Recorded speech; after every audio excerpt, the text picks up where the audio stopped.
We're in Bombay for a study trip on decolonial thought. So what better a place than this to talk about the colonial construction of Hinduism, to explain or to illustrate what we mean by Orientalism, and perhaps also to give us an idea of what decolonizing knowledge means. So we may begin our story several centuries ago with the so-called discovery of America, when Columbus went in search of India. They had heard about India from reading the works of Muslim geographers and historians who referred to Al-Hind, and they were in search of Al-Hind, or what they call India. For a while they had thought that they had reached India, and they called the people there Indians. Later on, of course, they discovered that they had made a mistake, and when they found the real India, it became necessary to make a distinction between East India, West India, and the real India. So you have the West Indies, you have the East Indies, which now consists of Indonesia and Malaysia, and of course you have the West Indies, the Caribbean. But at any rate, for the early European explorers, India was an area, was a subcontinent.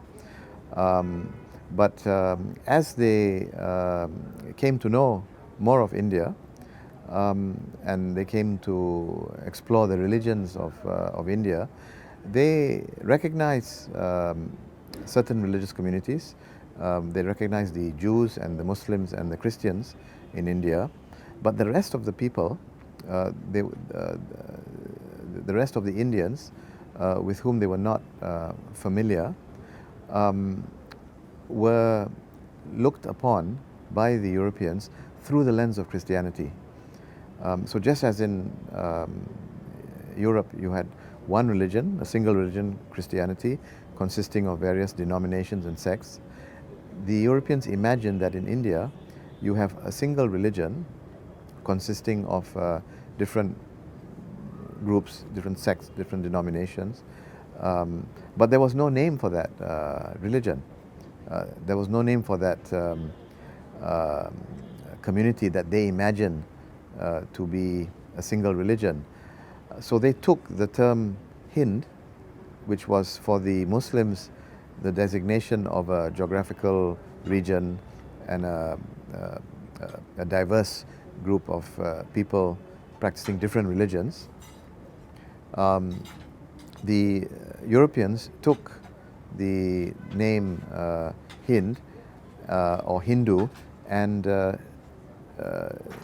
metamorphosized it into a religion, which they designated Hinduism, a single unitary religion, Hinduism.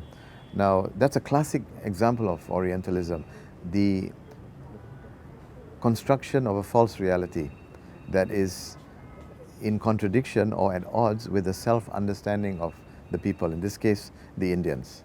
And we know it's a false construction because we know that Muslims, prior to the colonial period, in fact, prior to the European discovery, so-called discovery of India, had never understood the people of India as having practiced one religion. An example is Al-Biruni. Al-Biruni, the great Muslim scholar from what is now called Uzbekistan, writing in the 11th century. He lived in India for 13 years, studied Sanskrit, translated some works of the Indian theologians into Arabic. He says that his goal was to study the religions of India. He understood very well that what the Europeans later regarded as a single religion was actually several religions. That's why he refers to the Adyan al-Hind, the religions of India. And in a scholar like Al-Biruni, we see the possibility of a non-Orientalist construction of Indian religions, as opposed to the Orientalist construction of Hinduism. I think Al-Biruni, going back to Al-Biruni, is important for another reason, not just to show that there were non-Orientalist constructions of Indian religions. There's another important, another reason why Al-Biruni is important for today, especially because we see in India today we have a conflict of religion. We have antagonistic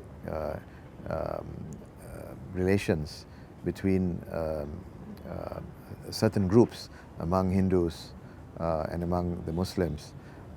We even have violence that has periodically broken out, most recently, right now as we speak, in Delhi.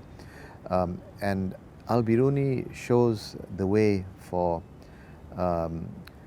not just tolerance, but also meaningful mutual understanding between Hindus and Muslims, because Al-Biruni was very clear in his Kitab Ma'al Hind, in his work on the religions of India, that his goal was to study the religions of India in order to dispel myths that the Muslims of his time had about the people that we are now calling Hindus. He wanted to show that the religions of India were religions of a high civilization, of a sophisticated tradition. It had a high philosophical tradition, and it had ideas that parallel or that were similar to the thought of Muslim philosophers and theologians and Sufis.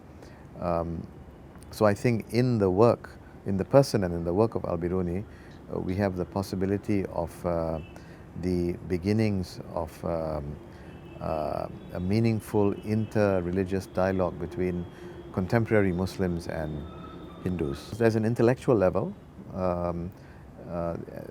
By intellectual level, I mean the need to examine how our various societies and civilizations, I mean the various non-Western societies and civilizations, had been constructed by colonial scholarship, by Orientalist scholarship. The need to deconstruct that, and the need to offer alternative constructions that are more in line with the way we have historically understood our own cultures and civilizations and religions. Al-Biruni is merely an example of a resource to do that, right? So if we say that Hinduism is a colonialist, Orientalist construction, what would non-Orientalist constructions look like? Obviously, we need to look at the Indian scholars themselves. The Indian scholars, for example, prior to the colonial period, who understood their religions in a particular way. That needs to be reconstructed. But Al-Biruni is an example of a non-Indian scholar who studied Indian religions and who provides one possible construction of Indian religions that is not Orientalist and that is not Islamocentric, because he does not look at Indian religions through the lens of Islam. He in fact says very clearly that his goal is to understand Indian religions as the Indians see those religions themselves, through their own lens, in other words. And I think this relates, as I said earlier, this relates to the current problem today in India, the current communal or interreligious problems. Al-Biruni and others, for example, Dara Shikoh, these are intellectual resources with which we may not only approach the whole question of reconstructing in a non-Orientalist manner, but also in a more practical sense, These are resources to help us to begin a meaningful dialogue between communities that are being set apart, that are being set against, set up against each other um, by people who are politically manipulating religious identity.